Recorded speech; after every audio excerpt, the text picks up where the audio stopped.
ಬೆಳ್ಳಂಬೆಳಗ್ಗೆನೆ ಭೀಕರ ಸರಣಿ ಅಪಘಾತ ಆಗಿದೆ. ಸರಣಿ ಅಪಘಾತದಲ್ಲಿ 7 ಮಂದಿ ದುರ್ಮರಣಕ್ಕೀಡಾಗಿದೆ. ಸ್ಥಳದಲ್ಲಿಯೇ ಸಾವನ್ನಪ್ಪಿರುವಂಥದ್ದು.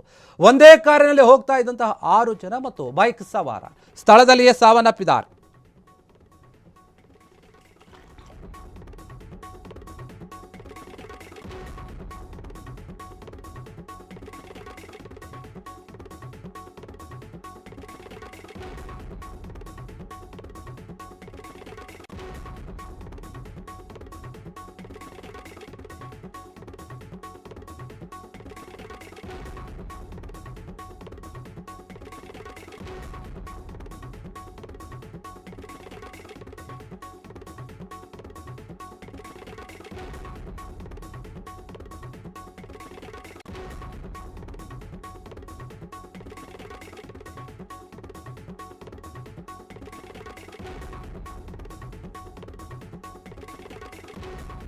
ಭೀಕರ ರಸ್ತೆ ಅಪಘಾತವಾಗಿ 7 ಮಂದಿ ಸಾವನ್ನಪ್ಪಿದ್ದಾರೆ. ಸ್ಥಳದಲ್ಲಿಯೇ ಸಾವನ್ನಪ್ಪಿರುವಂಥದ್ದು. ಬೆಳ್ಳಂಬೆಳಗ್ಗೆನೇ ಈ ರೀತಿಯಾದಂತಹ ದುರ್ಘಟನೆ ನಡೆದು ಹೋಗಿದೆ. ಅಪಘಾತದಲ್ಲಿ 7 ಜನ ದುರ್ಮರಣಕ್ಕೀಡಾಗಿದ್ದಾರೆ. ಒಂದೇ ಕಾರಿನಲ್ಲಿ ಹೋಗ್ತಿದ್ದಂತಹ 6 ಜನ ಮತ್ತೆ ಬೈಕ್ ಸವಾರ ಈ 7 ಜನ ಕೂಡ ಸಾವನ್ನಪ್ಪಿದ್ದಾರೆ. ಅಷ್ಟು ದೊಡ್ಡ ಮಟ್ಟದ ಭೀಕರ ಅಪಘಾತವಾಗಿದೆ. ಕಾರು ನುಚ್ಚುಕುಚ್ಚಾಗಿದೆ. ಕ್ಯಾಂಟರ್ ಬೈಕ್ ಮತ್ತು ಕಾರಿನ ನಡುವೆ ಈ ಸರಣಿ ಅಪಘಾತಗಳಾಗಿರುವಂಥದ್ದು. ಹೊಸಕೋಟೆ ತಾಲೂಕಿನ ಎಂಬ ಸತ್ಯವರ ಗ್ರಾಮದ ಬಳಿ ಆಗಿರುವಂತಹ ಘಟನೆ ಇದು. ಹೊಸಕೋಟೆ ದಾಬಾಸ್ಪೇಟೆ ರಾಷ್ಟ್ರೀಯ ಹೆದ್ದಾರಿ ಏನಿದೆ ಅಲ್ಲಿ ಈ ಘಟನೆ ಆಗಿದೆ. 7 ಜನ ಸಾವನ್ನಪ್ಪಿದ್ದಾರೆ. ಹೊಸಕೋಟೆಯಿಂದ ದೇವನಹಳ್ಳಿಗೆ ಬರ್ತಾ ಇತ್ತು XUV ಕಾರು. ಈ ಒಂದು ಅಪಘಾತದಲ್ಲಿ 7 ಜನ ಸಾವನ್ನಪ್ಪಿದ್ದಾರೆ. ನೋಡಿ ಘಟನೆ ದೃಶ್ಯಗಳು ಯಾವ ರೀತಿಯಾಗಿದೆ ಏನಂತ.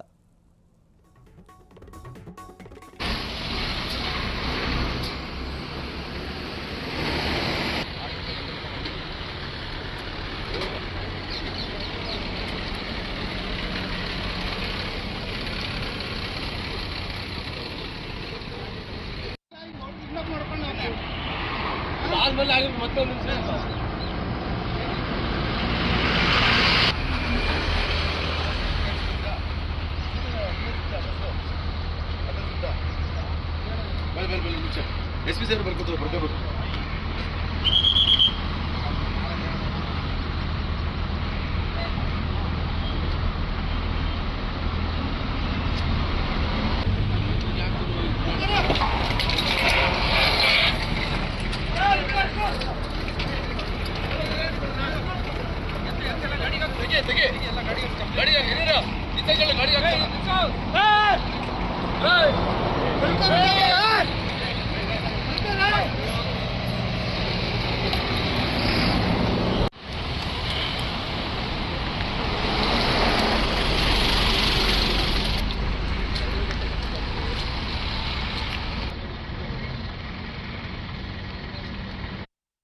ವೀಲ್ ಕಳ್ಸ್ಕೊಂಬಂದು ಇಲ್ಲಿ ಬಿದ್ದಿದೆ. ವೀಲ್ ಕಳ್ಸ್ಕೊಂಡ್ ಬಿಡ್ತಾನೆ ಯಾವ್ದೋ ಕಾರ್ ಬಂದು ವೀಲ್ ಹೊಡೆದ್ಬಿಟ್ಟು ಇದು ಅಪೋಸಿಟ್ ತಿರುಗಿತ್ತು. ಮತ್ತೆ ಇದು ಜಯಂಟ್ರ್ ಬಂದು ಇದು ನಮ್ ಬಸ್ ಹೊಡಿಬೇಕಾಯ್ತು. ಇದು ಜಯಂಟ್ರು ಬಸ್ ಹಂಗೆ ಕಂಟ್ರೋಲ್ ಮಾಡ್ಕೊಂಡು ಮುಂದೆ ಹಾಕಿ ಮತ್ತೆ ಬಂದ್ ನೋಡೋಷ್ಟಿಗೆ ಕಾರು ಆಕ್ಸಿಡೆಂಟ್ ಮತ್ತೆ ಅಲ್ಲೊಂದ್ ಬೈಕ್ ಇತ್ತು, ಬೈಕು ಆಕ್ಸಿಡೆಂಟ್ ಆಗಿತ್ತು. ಬೈಕ್ ಸ್ಪಾಟ್ ಆಗ್ಬಿಟ್ಟಿದ್ದ. ಸರ್ ನಾವ್ ನೋಡಿದಾಗ ಭಯಂಕರ ಇತ್ತು. ನೋಡಿದ್ರೆ ಅಲ್ಲಿ ಬೈಕ್ ನೋಡಿದ್ರೆ ಭಯಂಕರ ಆಗಿತ್ತು ಬೈಕ್.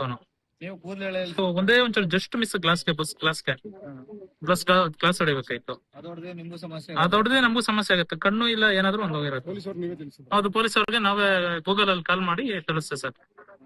ಸುಲಿಬೆಲೆ ಪೊಲೀಸ್ ಸ್ಟೇಷನ್ಗೆ. ಸರ್ ಡೆತ್ ಆದಾಗ ನಾವು ಇಲ್ಲಿ 4-5 ಜನ ಇದ್ರಿ ಅಷ್ಟೇ ಸರ್. ಅವ್ರ್ಯಾರು 1-2-3 ಲೇಡೀಸು ಎಲ್ಲ ಇದ್ರು ಆ ಟೈಮಲ್ಲಿ. ನಾವ್ ಇದ್ ಕಡೆ ಸರ್ ಹೊಸಕೋಟೆ ಸೈಡ್ ಹೋಗ್ತಾ ಇದ್ರಿ. ಹೌದು, ನಮ್ದು ಸಾನಾ ಟೂರ್ಸ್ ಅಂತ ಟ್ರಾವೆಲ್ಸ್ ಅಂತ ಹೇಳಿ ಬಸ್ಸು. ಎಷ್ಟು ಗಂಟೆಗೆ ಸರ್ ಇದು ಘಟನೆ? ಸರ್ 4:30. ಸರ್ ನೀವೇನಾದ್ರೂ ಇದ್ರಾ? ಸರ್ ಅದೇ ಸರ್, ಇದು ಅವನು ಯಾವಾಗ ಲಾರಿ ಬ್ರೇಕ್ ಹಾಕಿದಾನ ಅದು ಇದು ಕಳ್ಸ್ಕೊಂಬಂದ್ ಬಿದ್ದಿದ್ದ. ಹೌದು ಸರ್. ಇವತ್ತು ಅರ್ಲಿ ಮಾರ್ನಿಂಗ್ ಇಲ್ಲಿ ಸುಲಿಬೆಲೆ ಪೊಲೀಸ್ ಸ್ಟೇಷನ್ ಲಿಮಿಟ್ ಅಲ್ಲಿ ಒಂದು ಆಕ್ಸಿಡೆಂಟ್ ಆಗಿದೆ. ಅದರಲ್ಲಿ ಫಸ್ಟ್ ಒಂದು 2 ವೀಲರ್ಗೆ XUV ವೆಹಿಕಲ್ ಅವರು ಹೊಡೆದಿದ್ದಾರೆ. ಅದರಲ್ಲಿ 2 ವೀಲರ್ ರೈಡರ್ ಯಾರು ಅವರು ಡೆತ್ ಆಗಿದೆ. ಮತ್ತು ತದನಂತರ ಬೇರೆ ಒಂದು ಗಾಡಿಗೆ ಕೂಡ ಹೊಡೆದಿದ್ದಾರೆ. ಅದರಿಂದ ಆ ಗಾಡಿ ಕೂಡ ಪಲ್ಟಿಯಾಗಿ ಡ್ರೈವರ್ಗೆ ಗಾಯ ಆಗ್ತದೆ. ಅದೇ ಇಂಪ್ಯಾಕ್ಟ್ ಗಾಡಿ XUV ಆ ತರ case ಆಗಿತ್ತು. ಈಗ ನಾವು ವೆಹಿಕಲ್ ಎಲ್ಲ ಕ್ಲಿಯರ್ ಮಾಡಿ ಬಾಡಿ ಹಾಸ್ಪಿಟಲ್ ಶಿಫ್ಟ್ ಮಾಡಿದ್ದೀವಿ. ಅದರಲ್ಲಿ 3 ಜನ ಬೈಕ್ ರೈಡರ್ ಮತ್ತೆ ಆಕ್ಚುಲಿ ಇಬ್ರು ನಾವು ಐಡೆಂಟಿಫೈ ಆಗಿದೆ. ಅವರು ಪೇರೆಂಟ್ಸ್ ಅವ್ರಿಗೆ ಮತ್ತೆ ರಿಲೇಟಿವ್ ಅವ್ರು ಕಾಂಟ್ಯಾಕ್ಟ್ ಮಾಡಿ ಆದಷ್ಟು ಮುಂದಿನ ಪ್ರಕ್ರಿಯೆ ಏನಾದ್ರು ಕಂಪ್ಲೀಟ್ ಮಾಡ್ತೇವೆ. ಅದರ ಜೊತೆಗೆ ಬಾಕಿ ಅವ್ರದ್ದು ಕೂಡ ಐಡೆಂಟಿಫೈ ಮಾಡಕ್ಕೆ ಈಗ ಎಫರ್ಟ್ಸ್ ನಮ್ಮ ಆಫೀಸರ್ಸ್ ಮಾಡ್ತಾ ಇದ್ದಾರೆ. ಮತ್ತು ಈಗ ಮುಂದಿನ ಕ್ರಮ ಇನ್ವೆಸ್ಟಿಗೇಷನ್ ಮೂಲತಃ ಯಾವ ಕಡೆ ಸರ್ ಅವರು? ಈಗ ಇದರಲ್ಲಿ ಇಬ್ರು ಗೊತ್ತಾಗಿದೆ 3 ದಿನದಲ್ಲಿ ಬೆಂಗಳೂರು ಅವರು ಇದ್ದಾರೆ ಅಂತ ಗೊತ್ತಾಗಿದೆ.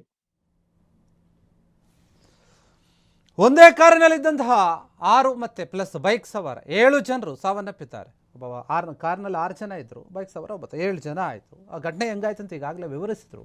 ಅಲ್ಲಿಗೆ ಬಂದಂಥ ಪೊಲೀಸ್ ಅಧಿಕಾರಿ ಹೇಳಿದ್ರು, ಮತ್ತು ಪ್ರತ್ಯಕ್ಷ ದರ್ಶಿಗಳೇನಿದ್ರು ಅವರು ಕೂಡ ಮಾತನಾಡಿದರು. ಆ ಒಂದು ಅಪಘಾತದ ತೀವ್ರತೆ ಯಾವ ರೀತಿಯಾಗಿದೆಯಾ ಅಂತ ಫುಟೇಜ್ಗಳಲ್ಲಿ ಗಮನಿಸ್ಬೋದು ನೀವು. ಅದು ಕಾರೇನಿದೆ ಸಂಪೂರ್ಣವಾಗಿ ನಜ್ಜುಗುಜ್ಜಾಗಿದೆ, ಮತ್ತು ಬೈಕ್ ಕೂಡ ಅಷ್ಟೇ.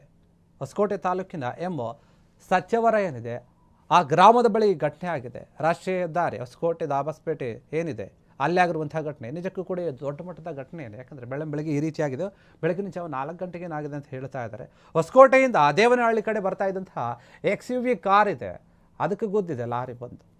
ಕಾರಿನಲ್ಲಿದ್ದಂತಹ 6 ಜನ ಸ್ಥಳದಲ್ಲಿಯೇ ಸಾವನ್ನಪ್ಪಿದ್ದಾರೆ. ಅಷ್ಟು ತೀವ್ರತೆ ನೀವು ಗಮನಿಸ್ತಾ ಇರ್ಬೋದು. ಕಾರ್ ಯಾವ ರೀತಿಯಾಗಿದೆ ಏನು ಎತ್ತ ಅಂತ ತಗೊಂಡು ಹೋಗ್ತಾ ಇದ್ದಾರೆ. ಅದನ್ನು ಇನ್ನು ಅವರ ಗುರುತು ಕೂಡ ಸಿಗ್ತಾ ಇಲ್ಲ. ಅವ್ರು ಯಾರು, ಏನು, ಎಲ್ಲಿಂದ ಬಂದರು, ಎಲ್ಲಿಗೆ ಹೋಗ್ತಾ ಇದ್ರು, ಏನು ಎತ್ತ ಅಂತ ಇನ್ನೂ ಕೂಡ ಅದ್ರ ಬಗ್ಗೆ ಪೊಲೀಸರು ತನಿಖೆ ನಡೆಸ್ತಾ ಇದ್ದಾರೆ. ಯಾಕಂದರೆ ಆ ದೇಹಗಳನ್ನು ಗುರುತಿಸೋಕ್ಕೂ ಕೂಡ ಆಗ್ತಿಲ್ಲ. ಆ ರೀತಿಯಾಗಿದೆ. ಆ ಲಾರಿ ಇದೆ, ಕ್ಯಾಂಟರ್ ಏನಿದೆ ಅದರ ಒಂದು ಗಾಲಿಗಳು ಚಕ್ರಗಳು ಕೂಡ ಸಪ್ರೇಟಾಗಿ ಬಿದ್ದಿರುವಂಥದ್ದು ರಸ್ತೆಯಲ್ಲಿ. ಅದನ್ನೆಲ್ಲ ಗಮನಿಸಿದಾಗ ಗೊತ್ತಾಗುತ್ತೆ ಎಷ್ಟು ದೊಡ್ಡ ಮಟ್ಟದ ತೀವ್ರತೆಯ ಅಪಘಾತ ಆಗಿದೆ. ಇಲ್ಲಿ 2-3 ಕಾರು ಇದಾಗಿದೆ, ಒಂದು ಬೈಕ್ ಕೂಡ ಸರಣಿ ಅಪಘಾತ ಆಗಿರುವಂಥದ್ದು. ರಾಷ್ಟ್ರೀಯ ಹೆದ್ದಾರಿಯಲ್ಲಿ ನಾವು ಸುರಕ್ಷತೆಯನ್ನು ಪಾಲಿಸಬೇಕು, ಮತ್ತು ಬೇರೆಯವರ ಅಜಾಗರೂಕತೆಯಿಂದ ಕೂಡ ಇದಾಗುತ್ತೆ. ಏನೋ ಲಾರಿ ಕ್ಯಾಂಟರ್ ಏನು ಬಂದಿದೆಯಲ್ಲ ಅದರದೇ ತಪ್ಪಿದೆ ಅಂತಲೇ ಅಲ್ಲಿ ನೋಡಿದಂಥವ್ರು ಹೇಳ್ತಾ ಇದ್ದಾರೆ. ಇದ್ರ ಬಗ್ಗೆ ಪೊಲೀಸರು ಕೂಡ ಹೋಗಿ ತನಿಖೆ ಮಾಡ್ತಾ ಇದ್ದಾರೆ. ಆ ತನಿಖೆಯ ನಂತರ ಆ ಸ್ಥಳದಲ್ಲಿ ಮೃತಪಟ್ಟಂಥವರು ಯಾರು, ಯಾವ ಊರಿನವರು, ಮತ್ತು ಅವರು ಎಲ್ಲಿಗೆ ಹೋಗ್ತಾ ಇದ್ದು ಅದ್ರ ಬಗ್ಗೆ ಎಲ್ಲ ತಿಳಿದು ಬರುತ್ತೆ. ಕ್ಷಣ ಕ್ಷಣದ ಸುದ್ದಿಗಳಿಗಾಗಿ ಫ್ರೀಡಂ ಟಿವಿ ಸಬ್ಸ್ಕ್ರೈಬ್ ಮಾಡಿ, ಲೈಕ್ ಮಾಡಿ ಹಾಗೂ ಫಾಲೋ ಮಾಡಿ. ಹೊಸ ಸುದ್ದಿಗಳ ನೋಟಿಫಿಕೇಶನ್ಗಾಗಿ ಬೆಲ್ ಐಕಾನ್ ಮೇಲೆ ಕ್ಲಿಕ್ ಮಾಡಿ.